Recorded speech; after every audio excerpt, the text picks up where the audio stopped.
and for the health of those who are in attendance and their loved ones, recite the second salawat ala Muhammad wa ala Muhammad.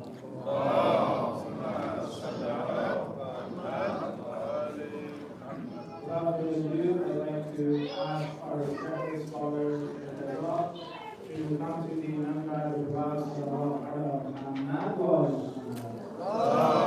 Muhammad. صل على محمد وآل محمد.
رب اشرح لي صدري ويسر لي امري واحلل عقدة من لساني يفقهوا قولي اما بعد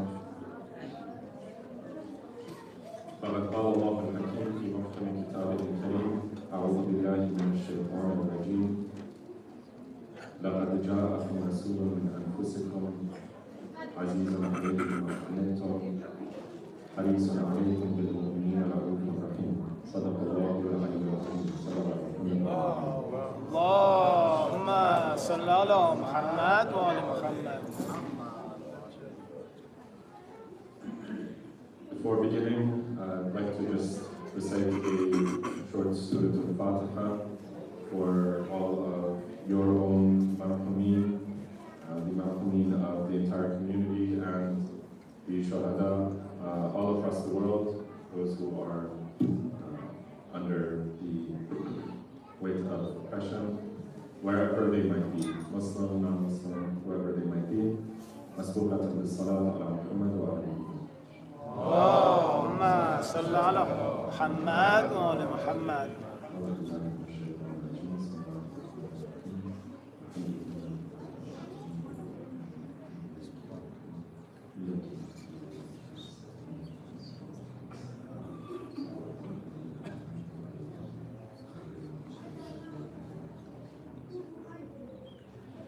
Dear brothers and sisters in Iman, Assalamu alaikum wa rahmatullahi wa barakatuh.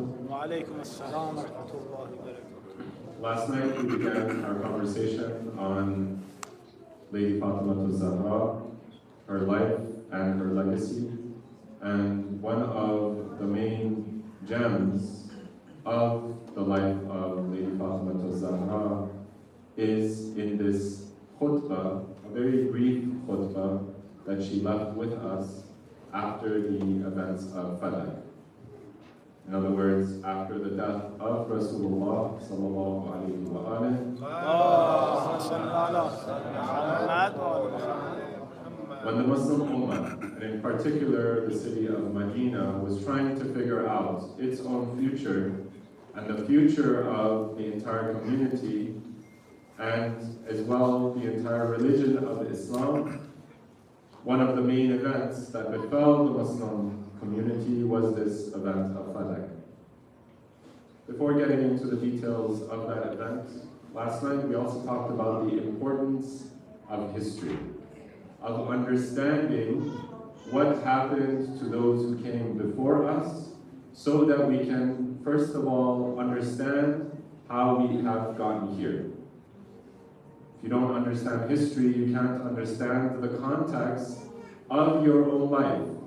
How is it that I find myself in this land and at this time?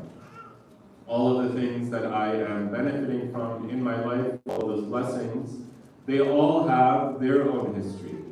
And so technology has a history, books have a history, our knowledge has a history, ourselves and our identities, all of these things have their own history. They have come to us not from the very basic creation of Allah, but they have been handed down to us from one generation after another.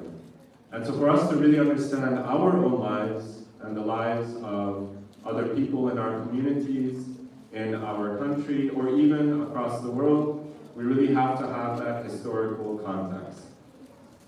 But history is also important, as I mentioned, to give us, because it gives us perspective.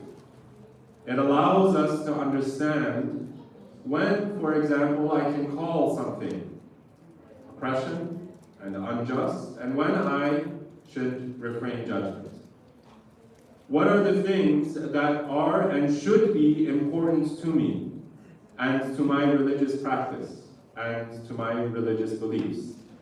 And what are things that are important, but they are not basic as a part of my religious identity? Let me give you a couple examples and then we can continue. One of the examples that we have just today, a lot of times in our Shi'i communities, we don't pay as much attention, for example, to Salatul Jumu'ah. This is not, this is kind of an optional thing. Whereas if we see other Muslims from other schools of thought, they see it as almost, if not as actually an obligation, as a wajib, part of their practice, that they have to come to Salatul Jumu'ah. And we don't pay as much attention to that. Now, the question becomes, should we learn from other communities? And if we learn from other communities, then what does that tell us about our identity and our own practice? If I think that my practice and the rituals that I undertake, whether it is, for example, mourning for the Ahlul Bayt, or even the particular way that we mourn, the lamentations, the reciting of poetry, and all of the other ways that we practice that important ritual of remembering the Ahlul Bayt. This is, in fact, a very essential part. The mourning of the Ahlul Bayt is an essential part of my religious practice, because that allows the Ahlul Bayt to become a part of my life. It allows the Prophet himself to become not just have an intellectual presence in my life, not just a sort of confessional presence in my life, that I say, Ashhadu an la ilaha illallah wa ashhadu anna Muhammadan Rasulullah. And my only connection to Rasulullah is with this shahada. That's my only connection. No, when we talk about our connection to Rasulullah, it should be a confessional connection. That I enter into Islam after bearing witness that there is no Allah, or there is no Lord or deity except for the one Lord, the one God. And that Muhammad was the final prophet that Allah sent to all of his creation, all of the human beings. And that is what brings me and brings any other individual into Islam. Not salat, not fasting, not even Hajj. The thing that makes me Muslim and that brings me into this religion and that connects me to Islam is the Shahadatain. And then the process begins. I increase my connection to Allah, bearing witness every day through that salat, taking parts of the year and remembering and dedicating them towards Allah, whether it is Ramadan, in terms of my own daily life, or whether I physically move towards the pilgrimage of the Hajj. I take parts of my own property and I give it in zakat or in khums. This completes my religion, and this furthers my religion. But the basis of my religion is that confessional connection to Allah and to His Rasul. But that's not what we suffice at. We say we need to confess that Allah is one and His Prophet is Muhammad sallallahu alayhi wa. And with that bearing of witness, then we say that who now is this Prophet? And I have to go and understand that Prophet better, understand his legacy better. But then we also come when the Prophet is born or when the Prophet passes away. And we reconnect ourselves emotionally and spiritually to the Prophet himself. And so all of those different levels are important. But now, the question becomes, how do we do each one of these things? And in particular, when we're talking about the ritual of lamentation and of mourning and of azab, sometimes we take offense. If, for example, one community or one culture does their mourning or their azab in one way, and we say this isn't proper Islam, for example. I mean, nobody here in this community says that, but sometimes you hear that. That I don't feel like my Fatimiyya or my Muharram was complete because I couldn't do Matam in the way that I wanted. The question, if we properly understand history, the question becomes, what is fundamental to my religion and what is not? And so when we look at history and we understand those fundamentals of my religion, then I can pick and choose. I can say, for example, different people do azan in different ways, but the principle is connecting myself towards and to the Ahlul Bayt.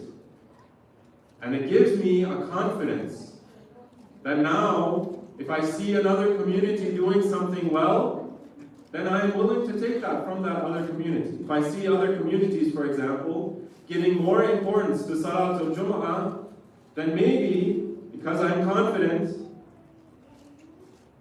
because I have that perspective, then I can say, well, maybe Salatul Jumu'ah is something that I can do as well. Maybe, for example, if other communities, they buy their homes near the masjid, so that they can come to the masjid for all of their daily salawat, for all of their daily prayers. Maybe I can take a lesson from them as well. And so when we talk about other communities, we're not talking about them in terms of a certain arrogance that we know better and they don't.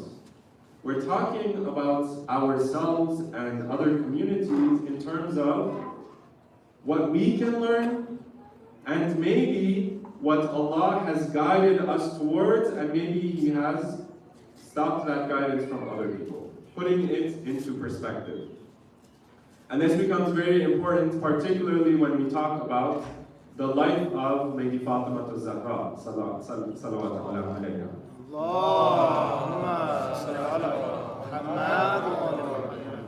We think about the struggle of Lady Fatima. Why is it, I asked this question last night, why is it that a lady, a noble woman, the daughter of the Prophet of Islam, who was, throughout her entire life, known for her humility and her modesty, why is it that now, when a piece of property is taken away from her, taken out of her inheritance, now she comes in front of the entire Muslim community and is protesting this injustice that has been done to her? to understand this properly, we have to understand the context in which Lady Fatima was making her protest.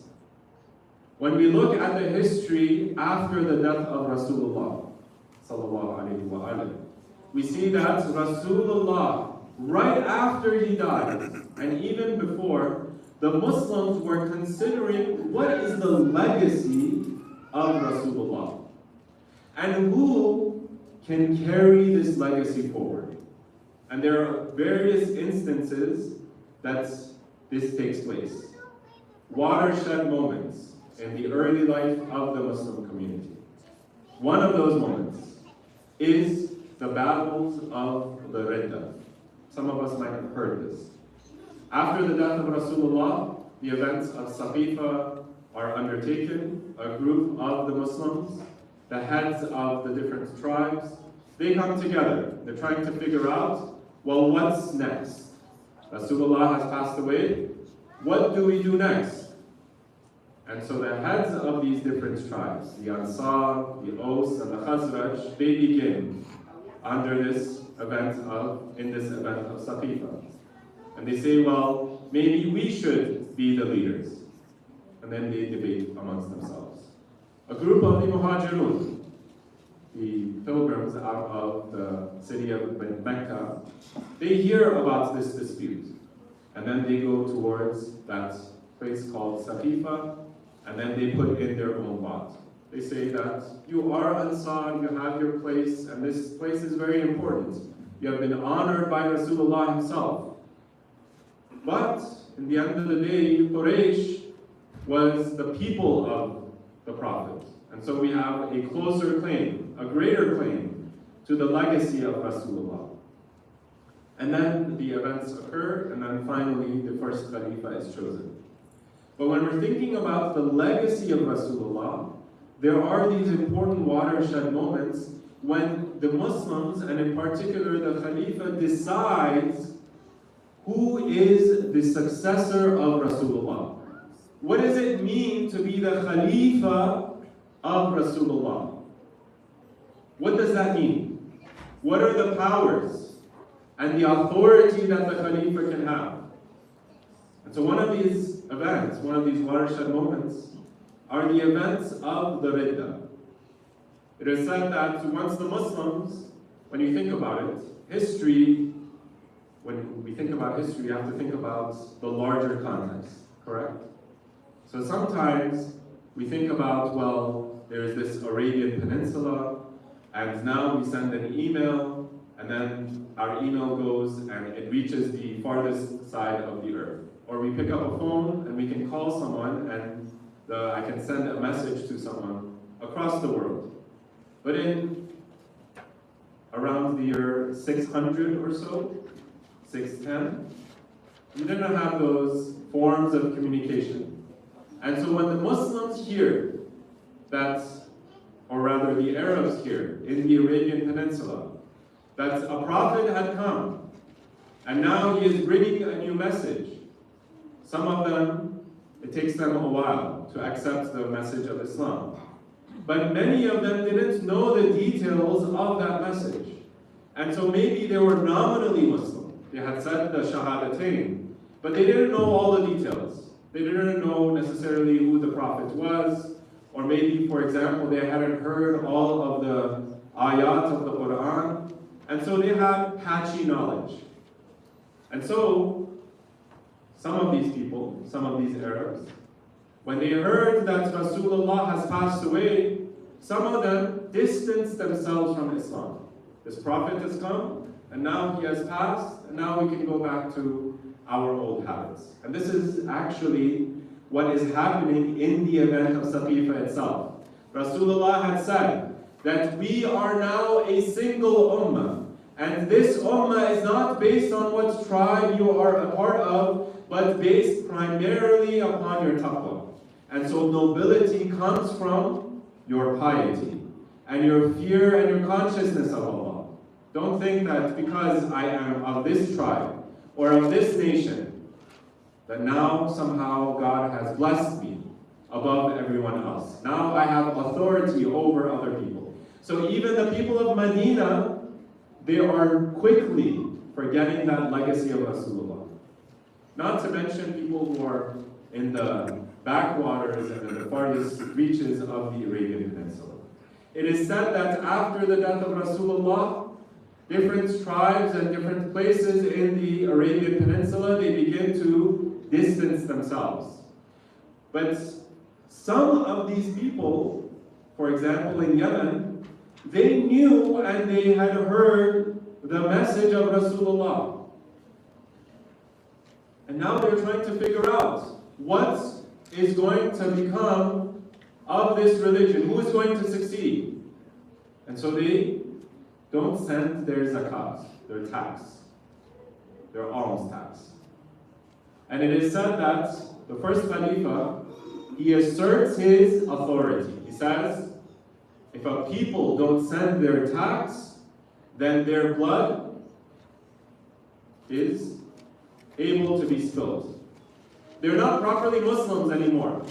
And so it is upon me as the Khalifa to take my authority and establish Islam once again upon these rebellious people. We're seeing the authority of the Khalifa being established. We don't have a history or an incident of the time of Rasulullah where he goes and he fights against a group of Muslims because they didn't send their tax, because they didn't send their zakat. We don't have any reference of that in history. The first time that a people are fought against because they didn't pay their zakat is during the time of the first Khalifa.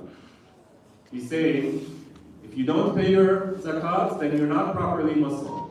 And so I can fight you as the Khalifa, because now you are rebelling against the Khilafah. You're rebelling against the entire Muslim Ummah.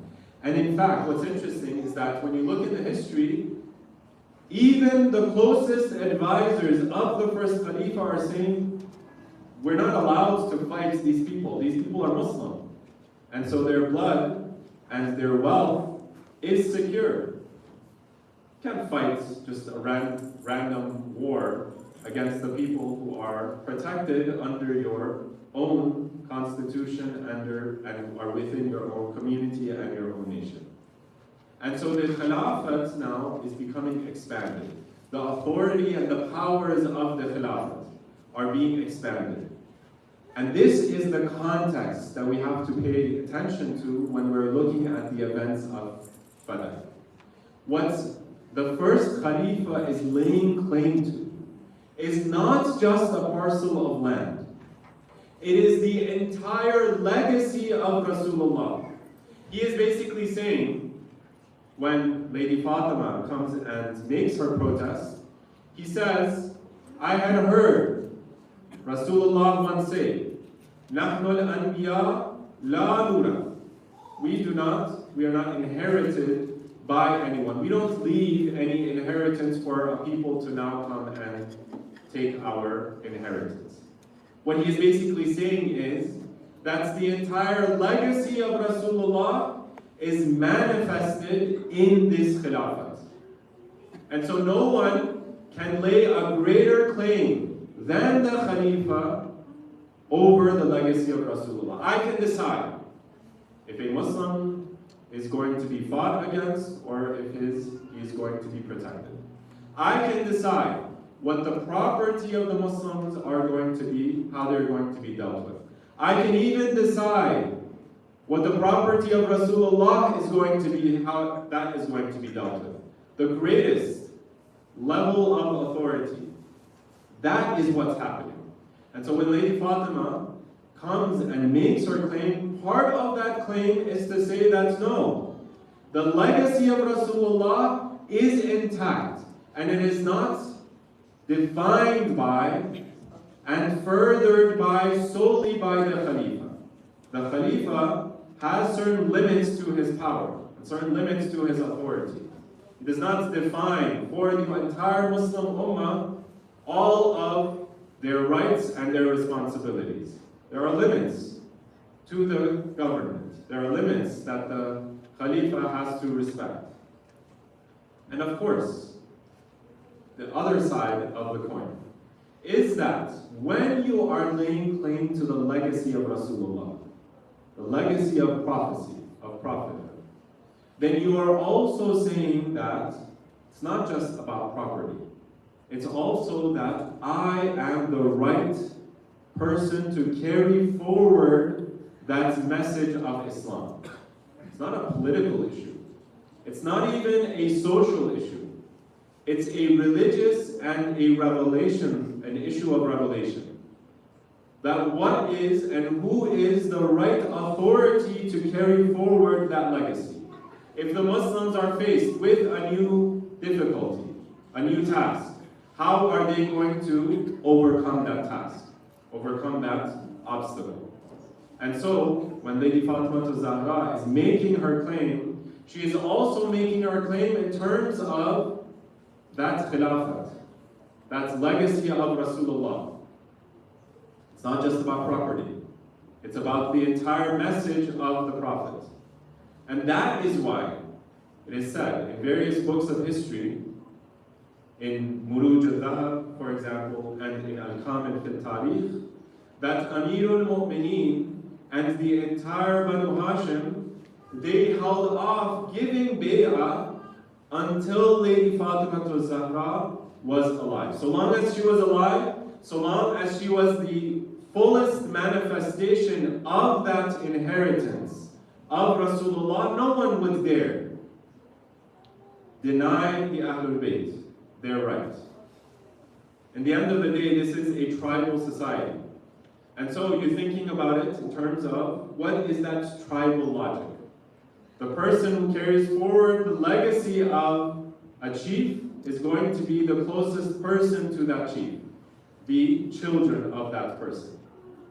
And so when Lady Fatima Zahra is alive, so long as she is alive, then she is the closest person who can inherit that legacy. She can further that legacy. And so it is said that Imam Ali, alayhi salam, Allahumma salli ala Muhammad wa ali Muhammad. Imam Ali, he saw this as the opportunity that Rasulullah has established me as the wasi, as the warith, important word, warith, the heir of the Prophet, the legatee of the Prophet, and as the wali and the khalifa after the Prophet has passed away. And so he sees the life and the protest of Lady Fatima, and he uses that moment to further the claim of the proper authority of the Ahlul Bayt. But then, a time comes that Lady Fatima Zahra passes away, and then the Banu Hashim, they're left without any of Muslim support. The Muslims have moved on now, and there's really not a claim to be made anymore. And so sometimes we see in history that the Ahlul Bayt, they sort of delay giving that bay'ah until a moment that it was a lost cause. So we see the protest of Lady Fatima. When we understand the larger context, then we can understand how significant her protest in fact was. What was the aims of her protest? And what was she protesting? She's not just protesting some land. She's protesting what the legacy of Rasulullah is going to be after his death. Now, let's send a loud salawat. Allahumma salli ala Muhammad wa ali Muhammad. It is said that this khutbah al-Fadakiyya, it is a very famous khutbah, and just to get a context for this khutbah, I'd like to end with this note. It's a very beautiful khutbah, and one of the oldest texts that we have this khutbah from is a book called Balaghatun Nisa. And the context that this person, this historian, presents this khutbah is also very important. As I mentioned, the khutbah takes place in this way. This person, this author, a man by the name of Ibn Tayfur, it is said that he receives the text of this khutbah from Zayd ibn Ali ibn al-Hussein. We're thinking about the legacy of the Ahlul Bayt and how we can reconnect ourselves to that legacy. It is said that Ibn al-Tayfur, he was a person who lived about 300 years, 280 years after the Hijrah. And so this is quite a few generations after the events of this khutbah.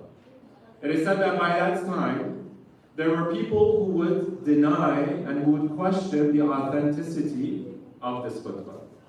Until the moment came when he asked people within the Ahlul Bayt, person like Zayd ibn Ali ibn al-Hussein. And Zayd, he responds by saying, no, this khutbah was actually something that the Ahlul Bayt and the family of the Prophet, they would pass to each other. Fathers would teach their sons and their children to understand, to contemplate, to read, and to learn this khutbah. Even until our day, many of the ulama, their families, particularly the Sadat, they would memorize this khutbah in its entirety. And so this khutbah is alive, particularly amongst the Ahlul Bayt. And we have various people throughout Shia history who have written down and who have mentioned and have commented on this khutbah. People like Ibn Abdul, there are quite a few, there are three at least that I could find. Abu Mehna, for example, or Abu al-Faraj al-Isfahani. Different people who have written this khutbah down and have carried on and have preserved this legacy of Lady Fatima Zahra. What's interesting though, I talked about this larger legacy. Think about, for example, the context of the Khalifa taking possession and expanding his authority, of, for example, taking away the property of Lady Fatima, of injuring the family and taking away their rights. What's interesting is not just the fact that Lady Fatima protests, and there are different versions of this khutbah, but how she begins her protest. These are the words that she begins with. A'udhu billahi minash shaitanir rajeem. Again, parts of the khutbah have been recorded for us, parts of it have not, and there are different versions. One of the better versions begins in this way. لَقَدْ جَاءَكُمْ رَسُولٌ مِنْ أَنفُسِكُمْ عَزِيزٌ عَلَيْهِ مَا عَنِتُّمْ حَرِيصٌ عَلَيْكُمْ بِالْمُؤْمِنِينَ رَءُوفٌ رَحِيمٌ. A prophet, a messenger, from your own community came to you, one who felt for your sufferings and was concerned for your well-being, who was compassionate and merciful towards the believers.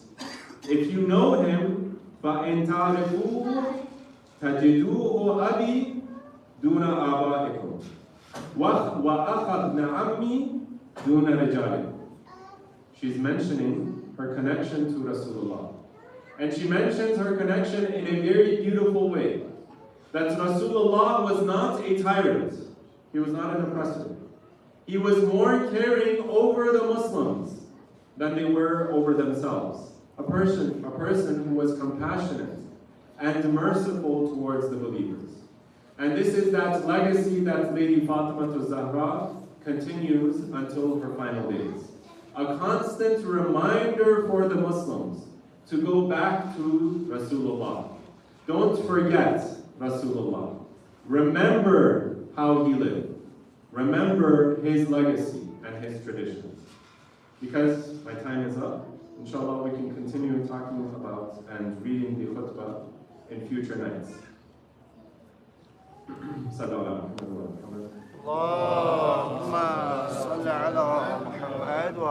And it is this legacy of Lady Fatima that we will commemorate, inshallah, in these days. As I mentioned last night, in that saying of our fifth Imam, Imam Muhammad al-Baqir, he says that whenever a calamity or a tragedy befalls you, think about and put in context and perspective your calamity in relation to the loss of the greatest creation of Allah, the Prophet of Islam, the Prophet of Allah.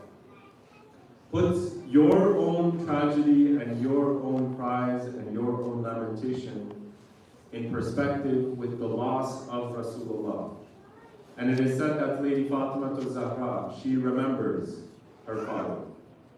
Not just that, she remembers the legacy of her father, because she knew, and she saw it in front of her own eyes, that once Rasulullah is forgotten, once the message of Rasulullah is corrupted, and once the authority of the Khalifa is expanded to include and not be limited, and to include every single authority that the Khalifa could take on for himself, then no innocent is going to be left. No one is going to be spared. So ultimately we see the events unfolding. Only 50 years after the death of Rasulullah, Imam Hussein, the grandson of Rasulullah, his blood is not even spared. Lady Fatima, she sees this unfolding in front of her eyes.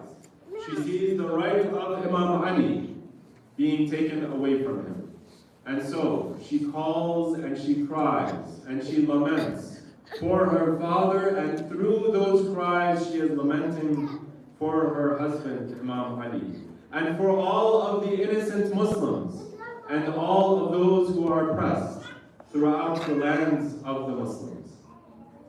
And so it is said that Lady Fatima, after her father passes away, it is said that مَا زَالَتْ بَعْدَ أَبِيهَا نَاحِلَةَ الْجِسْمِ مُنْهَدَّةَ الرُّكْنِ بَاكِيَةَ الْعَيْنِ مُحْتَرِقَةَ الْقَلْبِ. It is said that Lady Fatima, her body, after Rasulullah passes away, she is constantly in this state of mourning.